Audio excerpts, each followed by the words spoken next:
Alam mo bang mababaliw siya kapag umatras ka na?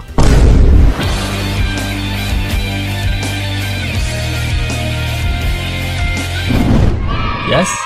Ito, sa video na ito ay sasagutin lang natin yung mga katanungan na ito na Kuya Kiko. Ano ba yung basis natin na para mabaliw talaga siya kung sakali na aatras ako? So ano ba yung basihan kung bakit siya mababaliw? So ito, tatalakayin natin or sasagutin po natin yan sa video na ito. Bakit nga ba mababaliw yung taong aatrasan mo? No? Na halimbawa, niloko ka, pinatsupera, and then ito ngayon, bigla kang umatras. No? Aayawan mo siya.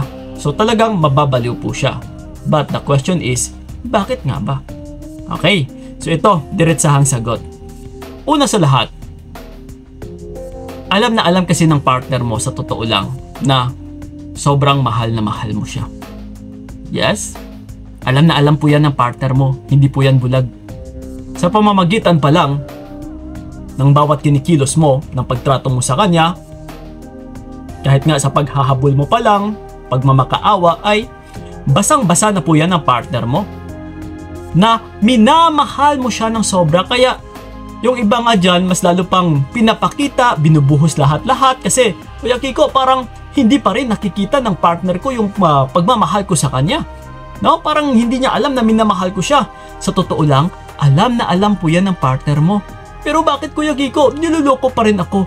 Kasi doon nga sa bawat kinikilos mo na pinapakita mo sa kanya or ginagawa mo sa kanya lahat-lahat ay sa totoo lang, doon ka po naaabuso. Yun po ang rason kung bakit kanya niloloko. Oh. Kasi pinakita mo sa kanya na patay ka. So diyan pa lang magti-trigger na lalaki yung ulo ng partner mo. Na uy, ibig sabihin kahit magloko pala ako, no, kahit titikim pala muna ako ng iba't ibang putahe, oh no, magpapaka-happy pala muna ako, and then kung sakali na babalik ako sa taong ito na patay sa akin, sigurado madali ko lang to putuin. Madali ko lang to bulahin. And tiyak na tiyak, no? Mapapasagot ko rin ito or mapapatawad rin naman ako nito. Oh. So ganun po yun. But ito nga, no, sa topic natin na kung paano siya mababaliw. Kasi given na alam ng partner mo na sobrang mahal na mahal mo siya. So ito po yung pinakabala natin kung bakit siya mababaliw. Kumbaga pa yung expectations niya, no, yung buong pagkakaalam niya ay mahal na mahal mo siya. Pero kung ito ngayon umaatras ka na, dito po natin mababali, masusupalpal yung expectations niya.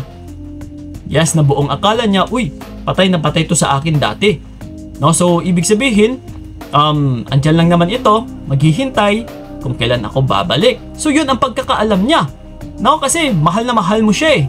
Pero kung sa oras ng pagpanumbalik niya, and then wala ka na pala, umatras ka na, nilayuan mo na siya, umaayaw ka na talaga sa kanya, puro ka na iwas ng iwas. So dito po natin mababali talaga yung expectations niya.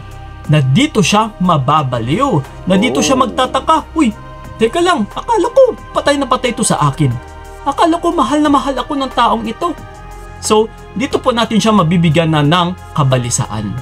Kasi sa totoo lang, hindi ka naman talaga totoong papakawalan ng taong ito eh.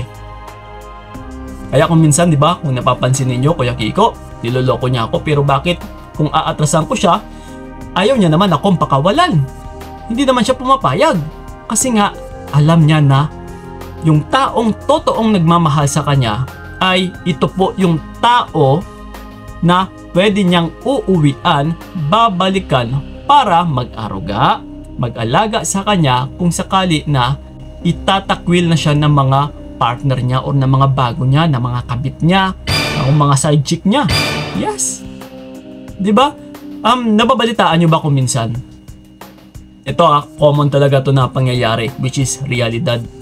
Na yung taong nagloloko, halimbawa sa lalaki, kung hinahayaan na lang ng asawa nila, halimbawa nagparaya. Pero pagdating ng araw, pagkalipas ng ilang taon, kapag hindi na siya mapapakinabangan ng bago niya, ng kabit niya, ng babae niya, ay isusuka po ito ng kabit niya. Itatakwil, itataboy, isa sa uli ngayon sa original. Ito po talaga ang totoong nangyayari, utol. Yeah, realidad to. No? So kung napapansin ninyo, binabalik, sinasauli, and then, kaya pala sinasauli kapag hindi na siya mapapakinabangan. No? Kapag may sakit na, yes, kapag maluba na yung sakit, kapag wala ng pera, no? When it comes sa happiness is nandyan si babae. Pero pagdating pala sa may sakit, no, may pagdating sa kawalan ng pera, sa problema is ito na, umaatras na si kabit. Yeah, pinapamigay na, no, sinasauli na. So yun po ang nangyayari talaga. And yes, ngayon, parang dating is parang retirement retirement plan. No? So pero ngayon pa lang sa panahon na si partner mo, bago actually siya magloko, ngayong alam niya na mahal mo siya, yun po ang nakatatak na sa isipan ni partner mo. Kumbaga pa, planado niya na ang lahat-lahat ng ito. Magluloko muna ako. And then kung sakali man, when it comes to worst, no, na kasi sa bago ko wala parang assurance, ay sigurado ako, no, meron akong reserba na isang katulad mo. May reserba ako na which is yung partner ko na alam kong patay na patay sa akin. So yun po yun. So ginawa kang reserba. Ang posisyon mo ngayon or yung papel mo sa kanya sa ngayon ay reserba. So ito, nagpapaka-happy mo na siya. My God. Yeah, utol, kung hahayaan mo lang ito, ay ito at ito rin or yun at yun din ang mangyayari sa'yo. Babalik na lang po yan kapag sinusuka na ng bago niya. So okay lang ba sa'yo yun? So syempre Kuya Giko, hindi pwede yun sa akin. Pero bakit mo hinahayaan? Yes, utol. So ngayon, kailangan din natin siyang supalpalin. Kailangan din natin siyang bigyan ng consequences, ng penalty, yan, ng pagsubok, ng parusa. No, sa pamamagitan na paparusahan natin siya na yung buong or lingid sa kaalaman niya ay mahal na mahal mo pa siya, kundi, yes, kailangan nating ibahin, kailangan nating sirain yung expectations niya. Ikaw ba naman kapag umasa ka, na buong akala mo is mahal na mahal ka ng tao, yung pala ay hindi. Kagaya ngayon, niloko ka, di ba? Sobrang sakit. Napakasakit, Kuya Kiko. Oo, kasi buong akala ko is mahal talaga ako neto. So yun din ang mangyayari sa kanya. Mababaliw talaga siya sa kakaisip na, uy, ang buong alam ko talaga is mahal na mahal ako ng taong ito. So ito ngayon, bumabalik na ako, hindi niya na ako tinatanggap, hindi ko na siya makakausap. Wala na. Yeah, nasira na ngayon yung pamilya namin, yung relationship namin. Wala na pala akong reserba. So yes, dito po yan mababaliw talaga kakaisip. Bakit kaya? Ano kaya yung nangyari? Bakit sa isang iglap bigla na lang siya nagbago? Bakit tinatalikuran niya na ako? And dito niya na rin makukonclude na yung tao palang mahal na mahal siya at saka sobrang pang-aabuso or sobra-sobra ding binabalik or sukli na pang-aabuso ay humihinto rin pala. Nagsasawa rin pala.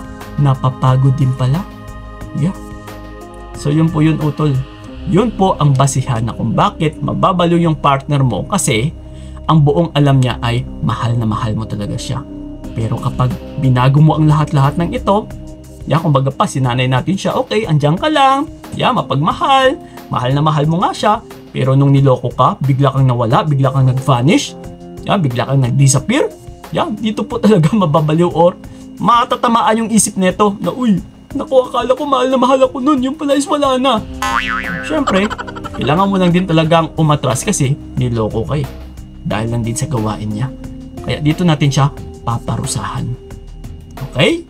Kopyang-kopya ba, utol? So sana'y malinaw sa inyo ha. So yun po ang rason kung bakit mababaliw yung partner mo. Ha? So yun po mga utol. And then sa mga nais ako makausap one-on-one or kahit gusto nyo lang umiyak para sa akin, hindi para sa akin ha, kundi para mailabas nyo lang yung sama ng loob ninyo sa akin, no? Is papakinggan po natin yan. Hahayaan po natin yan. No, kasi kung minsan may mga nakakausap ako na, Kuya Kiko, pwede bang umiyak sa'yo? Gusto ko lang ilabas ito. Sige, pwede po. And sanay na po kami dyan. Huwag po kayong mahiya kasi ito po talaga yung programa namin. Ginawa namin ito para sa mga isang kagaya ninyo na nahihirapan na para at least maibsan, no, yung kalungkutan, yung sakit, yung kirot sa dibdib. So yun po, no, i-PM nyo lang po kami sa aming FB page na Payong Kaibigan ni Kiko. And magsaset po tayo ng appointment para sa inyo. So yun po mga utol, sana'y nakatulong yung video na ito. So yun po maraming salamat. So ingat kayo. God bless and Baboom! Ayoko na ring magtiis, ayoko na sasakit. Mas mabuti nang bitawan ka para wala nang pait. Hanggang dito na lamang ito na kaya.